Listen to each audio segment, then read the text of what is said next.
नमस्कार। आलेख की इस कक्षा में आप सभी का स्वागत है। पिछली कक्षा में आलेख से संबंधित हमने बहुत सारे प्रश्नों को किया है और आज उसी को आगे बढ़ाते हुए मैं क्वेश्चन नंबर 6 पे डिस्कशन करने वाली हूँ। ये क्वेश्चन थोड़ा सा स्पेशल है।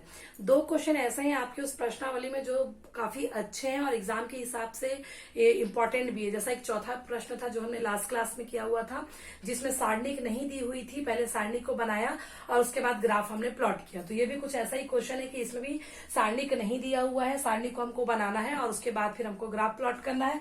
फिर कुछ क्वेश्चन दिए हुए हैं जो ग्राफ को देखते हुए और जो कंडीशन दिया हुआ है उसको देखते हुए उसके आंसर देना है। तो कुछ चीजें हम थोड़ा सा रिवाइज कर लेते हैं कि ग्राफ के लिए मेन चीज जरूरी क्या है। ग्राफ यानी कि आलेख, क्या क्या चीजें जरूरी। तो सबसे पहला होता है प्रश्न में आंकड़ों का सारणिक देना, है ना, कि जो संबंध को दर्शाता हो। सारणिक का जरूरत है। सेकंड है कि हमको ये देखना है, अगर हमारे पास सारणिक है तो ये देखना है कि हम कौन से आंकड़े को एक्स अक्ष में लेंगे और कौन से आंकड़े को वाई अक्ष में। उसका तीसरा जो सबसे महत्वपूर्ण बिंदु होता है वो होता है पैमाना, कि हम एक्स अक्ष पे क्या पैमाना डिसाइड कर रहे हैं और वाई अक्ष पे क्या पैमाना। और आखिरी और महत्वपूर्ण चीज है वो है ग्राफ का निरूपण, आलेख का निरूपण। तो क्योंकि 2 चरों के रैखिक समीकरण में भी आपने आलेख का निरूपण पहले से किया हुआ है, तो निरूपण जो है आपको उतना ज्यादा टफ नहीं जाएगा। वैसे टफ कोई भी बिंदु नहीं है, लेकिन ये आपको जो निरूपण है वो आपको इजी जाएगा। पैमाना के लिए हम थोड़ा सा सोचेंगे, उसके बाद किस प्रकार से सोचा जाता है वो भी मैं आज डिस्कस करूंगी। और अगर आपको ये क्वेश्चन बन रहा है इस प्रश्नावली में तो इसका मतलब है कि आप सारे प्रश्नों को हल करने में सक्षम होंगे। तो इसलिए आप इस प्रश्न को थोड़ा ध्यान से देखिएगा। प्रश्न में क्या किया गया है कि एक विज्ञान पत्रिका ने, मतलब आप जानते हो साइंटिस्ट लोग क्या करते हैं, बहुत सारी चीजों का रिसर्च करते हैं, टेम्परेचर का, स्पीड का, किसी भी मेडिसिन का, कोई भी बीमारी का, सबका मतलब रिसर्च करते हैं और उसके आधार पर फिर वो अपना रिपोर्ट बनाते हैं, निष्कर्ष निकालते हैं। तो वैसे ही इस प्रश्न में किसी विज्ञान पत्रिका में कोई लेख छपा है रिसर्च के आधार पर, उसके बारे में कुछ बताया गया है कि किसी स्थान विशेष, मतलब किसी जगह की बात है, नाम नहीं बताया, उसपे क्या करती जो चींटियां हैं उनकी स्पीड पर स्टडी की गई कि वो चींटियों की जो गति है क्या बदल रही है, किस प्रकार से बदल गई। तो उन्होंने पाया कि उस स्थान पर ताप और चाल में क्या है, कुछ संबंध है। तो क्या संबंध बताया कि S बराबर T/20/5 से प्रदर्शित है और बता रहा है कि जहां पे जो T है वो तापमान है जिसको डिग्री सेल्सियस में लिया गया है, और जो चाल है वो मतलब जो S है वो स्पीड यानी कि चाल है जिसे सेंटीमीटर प्रति सेकंड में लिया गया है। तब प्रश्न में बोल रहा है कि चींटियों के लिए जो तापमान है 25, 30, 35 और 40, इतने तापमान में आप क्या करिए, चाल का मान निकालिए और मान निकालने के बाद तापमान और चाल के बीच में एक आलेख बनाइए, ग्राफ बनाइए और उसके बाद ये जो 5 प्रश्न दिए हुए हैं इसके आप आंसर बताइए। तो ये प्रश्न पे तो हम बाद में आएंगे। सबसे पहली बात आपको दिख रहा है कि टेम्परेचर जो है वो क्या हो रहा है, बदल रहा है। कभी 30, 25 है, 30 है, 35 है, 40 है। तो टेम्परेचर के आधार पर आपका स्पीड भी बदल रहा है। तो टेम्परेचर क्या है, एक स्वतंत्र राशि है। तापमान वहां फिक्स है, जो गति है वो तापमान के आधार पे क्या कर रही, कम ज्यादा जो भी हो रही होगी बदल रही है। तो जो टी है वो क्या है, स्वतंत्र है। और हमेशा याद रखिएगा जो स्वतंत्र है, जो मेन राशि है वो हमेशा आती है एक्स अक्ष पे, और जो दूसरी बची होती है जिसका मान एक्स वाले पे निर्भर करती है वो आती है वाई अक्ष में, जिसके लिए हम शब्द का इस्तेमाल करते हैं आश्रित चर। ठीक है, तो चलिए पहले यहाँ पे हमको क्या बनाना पड़ेगा, टेबल बनाना पड़ेगा। तो पहले मैं लिख लेती हूँ तापमान और यहाँ पे लिख लेती हूँ क्या, चाल। तापमान मतलब टी और चाल मतलब स्पीड मतलब एस। अब क्या बोल रहा है, ग्राफ बनाने के लिए, बोलने के लिए हमको पता है कि ग्राफ के लिए जो मेन पॉइंट होता है वो क्या होता है, पहला सारणिक। सारणिक यहाँ दिया नहीं है, मान दिया हुआ है कि एक बार तापमान को 25 रखिए, एक बार 30 रखिए, एक बार 35 रखिए और एक बार क्या करिए, 40 रखिए। अब बोल रहा है कि अब इसमें चाल का मान नहीं दिया है, लेकिन एक संबंध दिया है क्या, कि S बराबर T/20/5 यानी कि T-20/5। अब टेम्परेचर और जो है S, अगर आपके पास तापमान का मान है तो S निकल सकता है। तो चलिए पहले 25 तो ले लेते हैं। जब T बराबर 25 तब S बराबर देख लीजिए कितना, T की जगह मैंने रखा 25 ऋण 20 और ये बटे में आ गया 5। हल कर लेते हैं इसको, 25 में से 20 घटाएंगे तो कितना आएगा, 5। तो ये हो गया 5/5।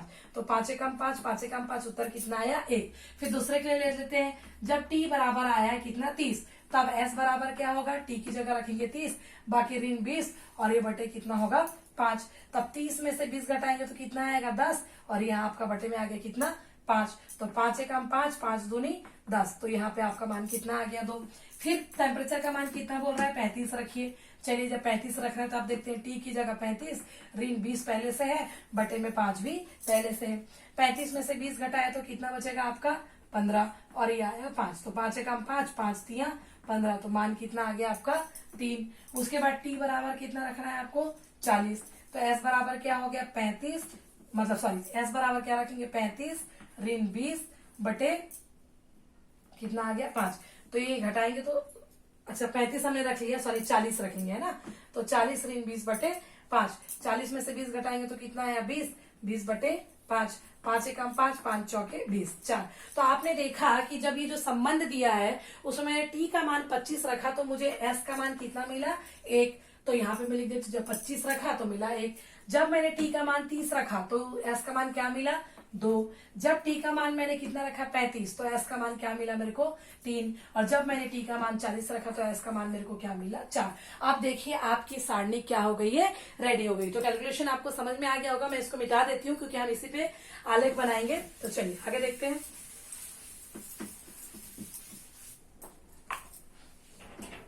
ठीक, मान है। अब मैंने क्या बोला था 4 चीजें, पहला सारणिक जो दिया होता है यह बनाना पड़ता है, दूसरा x अक्ष और y अक्ष का निर्धारण, तीसरा पैमाना, और चौथा आपका क्या है निरूपण। तो हमारा सारणिक वाला पहला काम हो गया, तो दूसरा हम क्या देखेंगे x अक्ष और y का निर्धारण। तो चलिए मैं बनाती हूँ। सबसे पहले आपको दिख रहा है कि चाहे x और y कोई भी हो, दोनों ही मान क्या है धनात्मक है। आप जानते हैं ग्राफ बनाते तो कुछ ऐसा होता है, इधर x होता है, इधर x डैश होता है, इधर y होता है, इधर y डैश होता है। ये धनात्मक मान को बताता है, ये भी धनात्मक मान को बताता है, ये ऋण को और ये ऋण को। तो क्योंकि मेरे इसमें पूरा धनात्मक है तो ये हिस्सा इंपॉर्टेंट है, तो मैं इस हिस्से को बड़ा बना लेती हूँ। ऋण की जरूरत नहीं है, आप चाहे तो उसको दिखाइए, नहीं चाहे तो आप ना भी दिखाएंगे तो भी कोई दिक्कत नहीं होगा। तो चलिए बना देते हैं उसको। आप स्केल की सहायता से बनाइएगा, बेटर ऑप्शन ये कि ग्राफ पेपर में ही बनाइए। ठीक है, अब हम यहाँ लिख लिए x अक्ष, यहाँ लिख लिए y। आपको पता है y के जस्ट नीचे ही हिस्सा y डैश होता है ऋणात्मक, इधर वाला हिस्सा हो जाता है ऋणात्मक होता है, और ये आपका o। तो ये तो आपको स्पष्ट होगा। अब x और y में क्या लेना है, x अक्ष और y अक्ष का निर्धारण, और आपका पहला प्रश्न भी यही है कि x अक्ष पर कौन सा आंकड़ा चुना। तो x अक्ष पर किसको चुनते हैं, जो स्वतंत्र होता है, जो मेन होता है। तो यहाँ पे मेन क्या है तापमान, क्योंकि तापमान के बदलने पर ही चाल का अध्ययन किया जा रहा है। तो तापमान आपका क्या है 25, 30, 40, तो जाहिर सी बात यहाँ पे हम क्या लेंगे ताप, टेम्परेचर T, किसमें है आपका ये डिग्री सेल्सियस में, लिख दिया मैंने।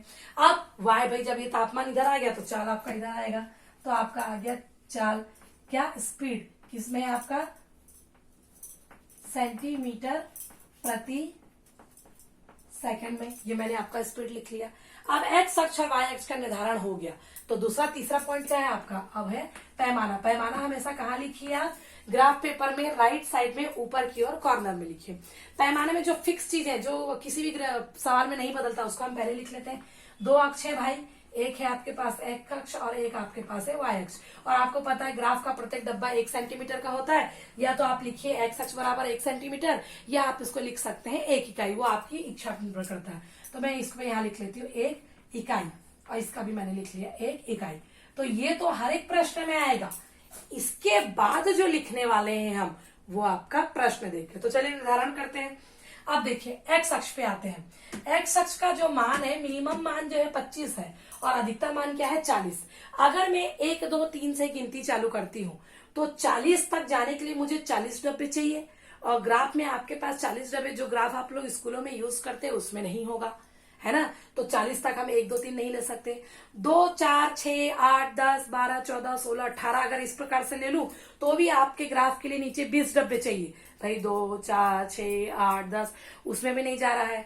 तो कुछ और ले सकते हैं कि अगर मैं 5 का ले लूं तो 3 का भी आकर के देख सकते हो, 4 का देख सकते हो, 5 का, 6 का, 7 का, आपके ऊपर निर्भर है आप क्या लेंगे।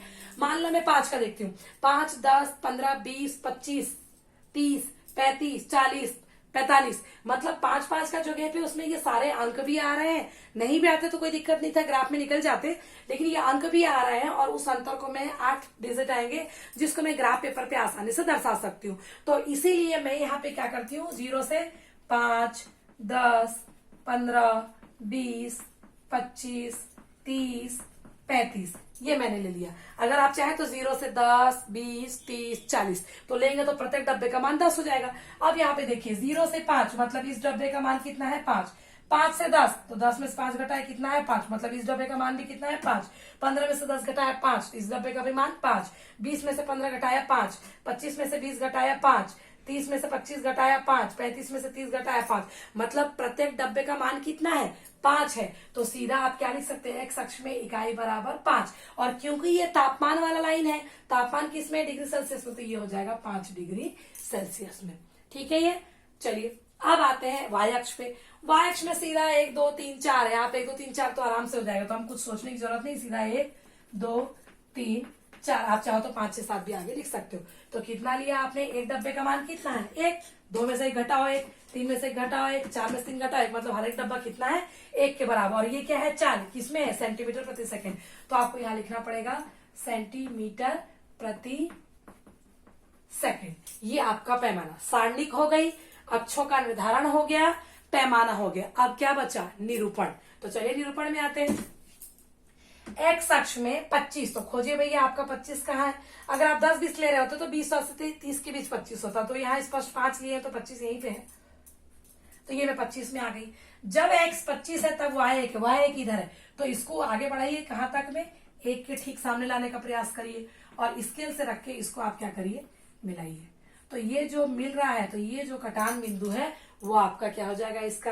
तो क्या निर्देशांक आया आपका? x 25 है, y कितना है? 1 है। चलिए आगे चलते हैं। x जब 30 हो तो ये आ गया 30 में, y का मान 2 होना तो चाहिए। चलिए इसको 2 के सामने लाके खड़ा कर देते हैं। 2 वाले लाइन को भी हम क्या करते हैं? आगे बढ़ाने का प्रयास करते हैं। आपको यहाँ पे मिला कटान बिंदु, ये हमने जोड़ दिया। इसी तरह से 35 में आते हैं। 35 है, 35 को भी आगे बढ़ाइए और यहाँ से 3 को आगे बढ़ाइए, तो ये आपको कटान बिंदु मिलता है। अच्छा इसका भी मैं निर्देशांक लिख देती हूँ 25,2। यहाँ पे आ गया तो यहाँ पे x 35 है, से 30 है ना, सॉरी 30,2 था। यहाँ पे आ गया 35 और ये आपका आ गया 30 के लिए। इसी तरह से 40 तक है, तो हम एक और आगे ले लेते हैं 40। जब x का मान 40 है तो y 4 है। चलिए इसको आगे बढ़ाइए, 4 के सामने फिर 4 को आगे बढ़ाइए। देखिए ये यहाँ पे एक दूसरे को कहाँ काट रहा है? ये इसमें। तो आपको देखिए 4 कटान बिंदु प्राप्त हुए। इसका निर्देशांक है x 40 और y 4। तो ये जो कटान बिंदु मिल रहे हैं इसको क्या करिए? आपस में मिला लीजिए। आप स्केल की सहायता से मिलाइएगा, मैंने बोर्ड में ऐसे ही। अब देखिए स्पष्ट आपको दिख रहा है ग्राफ क्या है? एक सरल रेखीय ग्राफ है, आलेख है। तो ग्राफ आपका पूरा बन गया है। अगर सिर्फ आलेख बनाना होता तो आपका सवाल खत्म हो जाता, लेकिन इसमें स्पेसिफाई भी करना है। तो सबसे पहला प्रश्न है एक्स अक्ष पर कौन सा आंकड़ा है? तो आप लिखेंगे एक्स अक्ष पर तापमान को लिया क्योंकि वो स्वतंत्र है। उसके बाद फिर लिखेंगे वाई अक्ष पर कौन सा आंकड़ा चुना? तो आप लिखेंगे वाई अक्ष पर चाल को चुना क्योंकि वह ताप पर निर्भर करती है या आश्रित है। उसके बाद तीसरा पूछा एक्स अक्ष और वाई अक्ष पर पैमाना क्या चुना?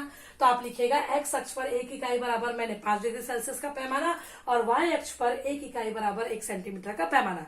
अगर आप इस 5 की जगह 10 ले रहे होते तो आपको वहां लिखना पड़ता कि मैं 1 इकाई बराबर 10 डिग्री सेल्सियस का पैमाना चुना। ठीक। उसके बाद पूछा है जहां चींटियों की चाल 2.5 है वहां पे आप बताइए कि तापमान क्या है? तो भाई आपके पास सूत्र दिया हो, क्या सूत्र दिया है? एस बराबर प्रश्न में दिया है। आप ग्राफ के बीच में मत करिएगा, मैं बोर्ड में मैं ग्राफ मिटाना नहीं चाह रही हूँ इसलिए मैं यही बना रही हूँ। आप कॉपी में साइड में हल करिएगा। बटे 5 है। अभी एस का मान कितना बोल रहा है? पहले से 2.5, तब टी ऋण 20 बटे 5। हल कर लीजिए भाई, हल करेंगे तो कितना होगा? 5 25 का 5, 5 दूनी 10 2 12, तो टी ऋण 20। या इसको हल करेंगे तो टी बराबर कितना आ गया? 12.5 धन 20 बराबर आ जाएगा आपका 37.5। तो इसका मतलब क्या है? आप ये जो लाइन है उसके नीचे इसको हल करेंगे और लिखेंगे कि जब s बराबर 2.5 था तो जो संबंध है उसमें मैंने मान रखा तो मेरे को टी बराबर कितना मिला? 37.5 डिग्री सेल्सियस। तो इसका मतलब है कि 37.5 डिग्री सेल्सियस जब टेम्परेचर होता है तब जो चींटियों की गति होती है वो 2.5 सेंटीमीटर पर सेकेंड की होती है। छठा प्रश्न पूछा है यदि तापमान 30 से 40 हो जाए। ग्राफ में देखिए तापमान जो है 30 से 40, तो जब तापमान 30 था तो गति कितनी थी? 2 मीटर पर सेकंड की, और जब 40 हुआ तो स्पीड कितनी है आपकी? 4 सेंटीमीटर पर सेकंड। मीटर नहीं है, सॉरी सेंटीमीटर। तो चींटियों की चाल में कितना परिवर्तन आया? तो भाई आप क्या लिखोगे? चूंकि 30 डिग्री सेल्सियस पे चाल कितनी है? 2 सेंटीमीटर प्रति सेकंड, और 40 पे कितनी है? 4 सेंटीमीटर प्रति सेकंड। यहां से भी देख सकते हो 30 पे आपका 2 सेंटीमीटर प्रति सेकंड, 40 पे आपका 4 सेंटीमीटर प्रति सेकंड। तो 30 पे 2 सेंटीमीटर प्रति सेकंड है, 40 पे 4 प्रति मीटर सेकंड है। चूंकि जो इसकी चाल है 2 से किसमें परिवर्तित हो रही है, 4 में परिवर्तित हो रही है, मतलब 2 सेंटीमीटर प्रति सेकंड की चाल में वृद्धि हो रही है। तो ये आपका सवाल था। सवाल बहुत इंपॉर्टेंट है, थोड़ा सा लेंथी, क्वेश्चन बहुत लेंथी है, लेकिन सॉल्यूशन में मेरे ख्याल से बहुत ज्यादा डिफिकल्टी नहीं है, क्योंकि अगर आपसे ये सवाल बन रहा है, सारा आलेख का जो सार है आपको इस पूरे सवाल में मिल जाएगा। तो अगर आपका ये सवाल बन रहा है मतलब आप सारे आलेख से रिलेटेड सवाल बना सकते हैं। इसके बाद वाले क्वेश्चन में पहले से आलेख दिया है और आलेख को देख के प्रश्नों के उत्तर देने हैं, तो आप उसको बना के देखिए। कल की जो मेरी क्लास रहेगी मैं डाउट क्लास लूंगी। अगर आपके जो भी डाउट है तो आप मुझे ग्रुप में सारे क्वेश्चन लिखे, वो क्वेश्चन से आए कहीं से भी हो, सीबीएसई के हो, सीजी के हो, आपके बुक के हो, परीक्षा बोर्ड के हो, या लास्ट ईयर के क्वेश्चन पेपर के हो, कहीं का भी के क्वेश्चन है, आप उस क्वेश्चन को मुझे सेंड करिए। तो कल जो 10:30 बजे की मॉर्निंग की क्लास होगी उस क्लास में फिर हम उस डाउट को क्लियर करेंगे और उसके बाद हम नए चैप्टर स्टार्ट करेंगे आंकड़ों का विश्लेषण। हो सो आज का आपको ये समझ में आया होगा, और हो सकता है कि बहुत सारे डाउट आपके आए भी होंगे, तो आप वो सारे डाउट मुझसे पूछ सकते हैं और मैं उसको क्लियर करने की पूरी कोशिश करूंगी। Thank you everyone.